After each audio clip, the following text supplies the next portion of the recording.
السلام عليكم، ازيكم عاملين ايه؟ يا رب تكونوا بخير واحسن حال. وحشتوني جدا جدا جدا من اخر فيديو. يا رب تكونوا في احسن حال ويديم عليكم الصحة والنعمة، آه، الطاقة الايجابية والروح الحلوة، وانكم دايما تكونوا قادرين تدوا كل حاجة حلوة. ما تبقوش ناس نكدية، ناس آه، خبيثة كده، عايزة بس يعني تسود حياة الاخرين. ربنا ينجيكم من شر الناس الوحشة. وكل حاجة بتحتاج تنظيف عميقة، المطابخ والدواليب كل حاجة حواليكي في الشقة. بس انتي ناسي حاجة مهمة قوي قوي قوي قوي: قلبك وعقلك ونفسيتك، وده كله قبلها روحك. نظفيها من انك تركزي مع حد، مين جابت ايه، مين راحت فين، مين عملت ايه. خليكي راضية واحتسبي الرضا عند ربنا. وربنا طول ما انتي راضية هيرضيكي اكتر وهيديكي اللي انتي تتمنيه، بس انتي كنتي مستعجلة عليه. والله يمكن كنت بتتمني شقة 75 متر، كان ربنا يديكي 120. يعني مفيش حاجة بعيدة عن ربنا. بس انتي خليكي واثقة في كلام ربنا، ان طول ما انتي صابرة وظنك خير هيكرمك وهيرضيكي بصي هيطبطب على روحك وعلى قلبك. هاتي مشروبك اللذيذ وتعالي ورايا، تعالي نشوف احنا بنعمل ايه وهنعمل ايه. بنتي هنا كانت بتغير وجت تقف جنبي تشوف انا بعمل ايه. عايزه هي اللي تمسك البخاخه وترش بيها، بس طبعا دي مواد كيماويه فانا مرضيش همسكها على اساس. وعشان الجاروف الصغنن ده هي بتقول بتاعي فخليتها مسكته. بعد ما فصلت معاكم لمينا شويه الملح والحاجات اللي كانت مكبوبه في الدرج وكده، ورجعنا تاني.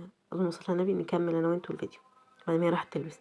هاتي مشروبك اللذيذ، انا عندي برد وصوتي مشحر والدنيا بايظه معايا خالص خالص خالص. جو برد، بس هو لذيذ. انا عن نفسي من عشاق الشتاء.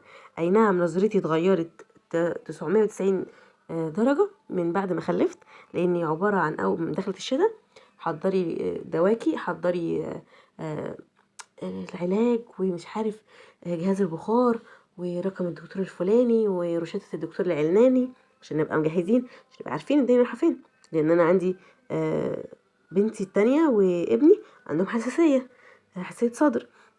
وحساسية الصدر بتيجي معاها حساسيات اخرى بقى، حساسية الجيوب الانفية، تضخم في يعني حاجات. بصوا موال كبير مش عايز ادخلكم فيه. ربنا يشوف كل مريض يتألم ولا يتكلم. انا اختي بتعاني من موضوع الحساسية ده، بس اختي بتعاني صيف وشتاء والله العظيم. ربنا يرفع عنها وعن المسلمين اجمعين. ومتنسوش اخواتكم في كل بلاد العالم، متنسيش ولادك ومتنسيش نفسك. ربنا يهديكي ويصلح حالك وينجيكي من كل حاجة وحشة. عارفين هقول لكم على حاجة يعني حصلت معايا من يومين كده لذيذة جدا جدا جدا. بس الاول هنا انا بعمل ايه. هنا كان في دبس رمان مكبوب في الرف في المطبخ من جوه، فلزق في المطبخ لانه قاعد يعني ايه، كنت تعبانه فسيبته شويه. فالموضوع بهوأ حرفيا، زغوط الدنيا.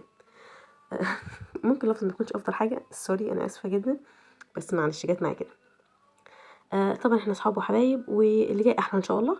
ولو في حاجه هحاول ان انا اعمل كنترول عليها. هنا كنت بفضي البرطمانات وبشوف الحاجات المليانه والحاجات مش مليانه، وايه اللي عايز يتغسل وايه مش عايز يتغسل، وهكذا وهكذا. صليت على النبي عليه الصلاه والسلام. اوعى تكون لسه مشتركتيش ولا حطيتوا لايك، مش مشكله، يلا حطي اللايك واشتركي ورني الجرس عشان يوصلك مني كل جديد. وما تنسيش تصلي على النبي كتير قوي قوي قوي في الكومنتات، علشان كل اللي يقرأ الكومنت بتاعك يديك اجر وثواب ان شاء الله. رتبت الموضوع انا ان شاء الله بامر الله. قريب هجيب طقم توابل كامل كده عشان نحط الاعشاب والتوابل مع بعض، يعني نبقوا شكل واحد. حاجات بتترتب وحاجات بتتعمل. الحاجات دي بتحسي ان انت مرتاحه كده وانت داخله المكان وهو مترتب. هاخد بقى من المشروب بتاعي عشان ايه تلج. صليتوا على النبي عليه الصلاه والسلام. تلميع بره وجوه بقى بالماده اللي تحبيها وبالحاجه اللي تعجبك. ويا ريت تلبسي جلوفز، حتى لو هو الاستخدام مره واحده ده بيترمي بعدها، علشان بس يحافظ على ايديكي. مش لازم ايديكي تبقى ايد يعني كفه ايدك لون وباقي دراعك لون، ولا تبقى مقشفه ولا تبقى مشققه. بلاش كده، المواد دي بتاكل ايدينا. فبلاش تكوني نظيفه بس سوري في الكلمه، جربانه، حاجه مقيحه، حاجه معفنه كده. لا خليك، مش عارفه والله اوصف الوصف صح، بس خليكي تبقى ايه، نظيفه بس شيك، نظيفه بس جميلة نظيفة. يعني انتوا عارفين الوصف، بس مش جاي معايا دلوقتي. الموقف اللي كنت اقول لكم عليه، كنت متضايقة قوي صراحة، وكنت رايحة اصلي. عارفين لما تبقي رايحة تعملي حاجة وبتبرطمي مع نفسك؟ انا لما ببقى متضايقة بقعد ابرطم مع نفسي برطمة، مش عارفة، تأنيب شوية، على بزعل نفسي شوية وارضي نفسي شوية وطبطب على نفسي شوية. فانا عمالة ابرطم ابرطم أبرطم، زعلانة ومتضايقة قوي. وفجأة التليفون جت رسالة، فانا ما فيش رسائل بتيجي بقى لها حبة.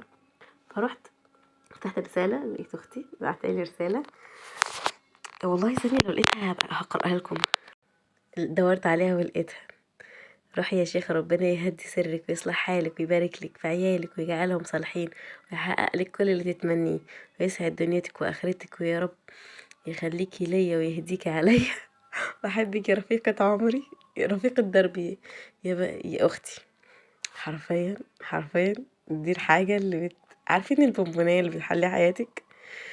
ده الشخص اللي بيظهر لك كده وقت تعب وضيق وارهاق، وبيطبطب عليكي كده وياخدك في حضن يقولك هانت، هنعديها سوا، ما تخافيش، انا معاكي، انا في ظهرك، آه، كل حاجة هتعدي سوا، احنا قدها، انا هسندك وانت هتسنديني.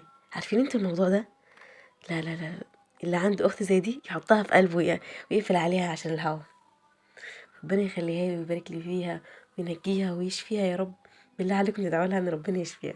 فانتوا مش عارفين الرسالة دي، حتى بعد ما بقرأها بعدها، بعد ما عدت عليها كذا يوم، ببتسم كده واضحك لوحدي، ببقى مبسوطة جدا جدا جدا. عارفين اللي هو انتوا حاجة طلعت لك كده من الضلمة، نورت في وشك كده ووريتك حلاوة المكان. هي بجد انا في اللحظة دي حسيت كده. الحمد لله الحمد لله الحمد لله الحمد لله على وجود الحبايب والصحاب. هي صاحبتي واختي وحبيبتي، وكانت زميلتي في المدرسة، وكانت جارتي، وكانت بنتي، وما زالت بنتي وحبيبتي واختي وصاحبتي. ربنا يخليها لي ويبارك لي فيها. كل سنة وهي طيبة، كل سنة وهي معايا، كل سنة وهي الداعم الأول والأكبر في حياتي بعد ربنا. آه يلا نرجع لموضوع الفيديو. الكلام عنها مش هيخلص. فهنا بعد ما خلصت طبعا تروية المطبخ، انا ما روحتش السوق، فخليت مامتي جابت لي شويه طلبات معاها. وبعد كده بدأت وصلينا على النبي كده، دخلت فضت روقت التلاجة كده تروية سريعة. وبعد كده ايه، رحت صلينا على النبي كتير، صلي على النبي واستغفري كتير واذكري وقولي الحمد لله انك حتى بتجيبي الحاجات لو بسيطة، قولي الحمد لله في كلا الحالات. رتبنا الدنيا، فضيت الخضار في مكان ما بحب افضيه، ورتبت الدنيا وظبطت. كنت كمان جايبة رز، فالعلبة بتاعته كنت غسلاها، نشفتها كويس قوي قوي قوي. وبعد كده رحت مفضيه كمية الرز فيها. طبعا احنا نقول المواعين بتخلص، لا، المواعين ما بتخلصش، لان طول ما احنا بندخل وبنطلع وبناكل، وبعدين الشتاء عايز اكل كتير. كل شويه، معلش البرد زاد عليا، كل شويه الجو آه، مبرد، فندخل نشوف المطبخ فيه ايه تاكل. يا اما نلاقي يا اما ما نلاقيش. لو ما لقيناش نخش نعمل حاجه. كنت ناقعه بليله، والمطبخ كان يضرب يقلب، والله العظيم ثاني علق. صبنت المواعين ورميت الدنيا وظبطنا التظابيط. وقلت هعمل شويه بتنجان مخلي، لان كان عندي بتنجان من الاسبوع اللي فات. فصراحه عشان هيدبل اكتر ما هو دبلان، فقلنا يعني نلحق الموضوع. طماطميتين، رشينا عليهم شويه ملح وشويه كمون وشويه كزبره ورشه فلفل اسود ورشه شطه، ورستهم بالهراسه بتاعه البطاطس، وقرن فلفل حراق قطعته. وهتشوفي دلوقتي عملت ايه. والطبق اللي ورا ده فيه مكعب توم فروزن، ومكعب صلي على النبي كده، مكعب من الليمون.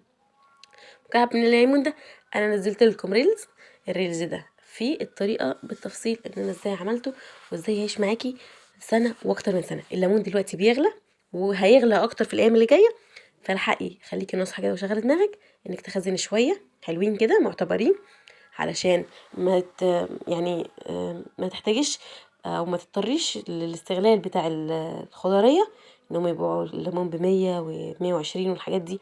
واحنا داخل علينا رمضان، كل سنه وانتم طيبين وبخير، ويا رب يعيد علينا الايام في افضل حال. اللهم بلغنا رمضان. آه، يعني ما تبقيش محتاسه. انا بامن نفسي في خضره يعني الامان من عند الله اولا واخيرا. الصلصه والخضره والليمون و...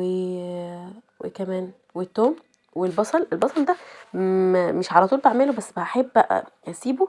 يعني انا دلوقتي لو عندي بصل في الفريزر ما بطلعوش دايما، بطلعه في وقت الزنقات، وقت ما كنت تعبانه مش قادره لا اقشر ولا اطلع الكبه ولا اطلع الخلاط بقى ولسه هشوح، لا، هو طلع من الفريزر، اكسر المكعب اللي انت عايزاه او الكميه اللي انت عايزاه، حط شوح، يلا بقى على طول. صلينا على النبي عليه الصلاه والسلام. يا سلام بقى لما اكون عامله محشي يا بنات، يا دلعو يا دلعو يا دلعو. بطلع الطماطم متسبكه والكرنب متخزن في الفريزر، يعني مسلوق ومتقطع التقطيعه المظبوطه والكميه المظبوطه، محطوط في اطباق فويل او محطوط في اكياس، بكون شايلاه. والخضره متجهزه والبصل كمان متجهز. ففي اكتر من كده، ده دلع الدلع. لا، فلا الموضوع ممتع ولذيذ قوي قوي قوي قوي، وهيعجبكم قوي لو جربتوه. يعني بما انك هتعملي ايه، جربتها والله حتى من قريب. لسه كنت بعمل حاجه، كنت بعمل بشوح شويه مش فاكره، شويه لحمه مفرومه. ايوه شويه ايه، بعصج لحمه يعني. ضربت بصل بزياده، انا محتاجه بصلتين، ضربت 6 شلت 4.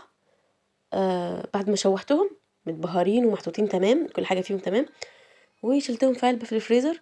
النهارده عملت الكلام ده كان من يومين. عملت النهارده ايه، اللهم صل على النبي، عملت رز. فكنت عايزه رز ببسله وجزر وكده، فطلعته وعملته. هنا بقى الجو كان لذيذ، لذيذه بره، كان ممتع بشكل. هنا نزلت اتمشيت، والحمد لله اليوم خلص كده على خير. يا رب تكون استفدتي، لو معلومه واحده. سلام.